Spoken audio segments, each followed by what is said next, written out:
वफा है तो क्या, अपने रूठे हैं हमसे तो क्या। सुभाष चंद्र जमादार, सभापति सरस्वती शिशु विद्या मंदिर।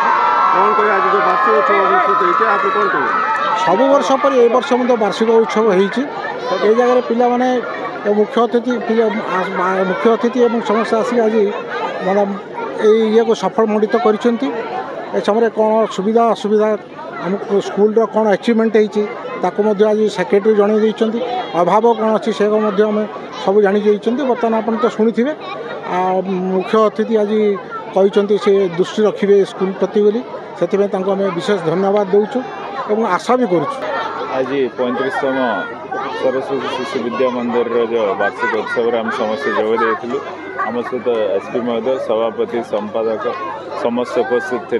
आज बरणी पाठ में वार्षिक जहाँ जहाँ पाई जहाँ सफलता पाई सब संगे बरणी रखले शुणिक बहुत खुशी लगे। आपण मैंने समस्त जानी खुशी हे यहाँ ओडिया मीडियम स्कूल भाव गजपति जिले में 1 नंबर स्कूल की परिणत होती किंतु एठार बहुत और उन्नति करने किसी कम रही। आज विधायक भाव मत कि दायित्व देते आगामी दिन में आम निहाती भाव स्कूल आउ जो आगामी पीढ़ी आमर भविष्य पिला भविष्य निहाती भाव स्कूल में जहाँ भी आवश्यकता पड़ो मुझे करी कथा दे।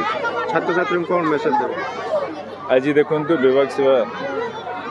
विवेक स्वामीनंदन जो आज जन्मदिन को उपलक्षे आपण समस्त जानी स्वामीनंदन जो उत्तम वार्ता आम समस्ते पिला आगामी दिन में जमती से गोटे भविष्य सुनागरिक हे आम समस्ते आज संकल्प नहींचु प्रतिरूपटा को समस्त अनुधान कर आगामी दिन में उज्जवल भविष्य निजर गठन सहित देशर भी काम करेंगे समस्त प्रार्थना कर।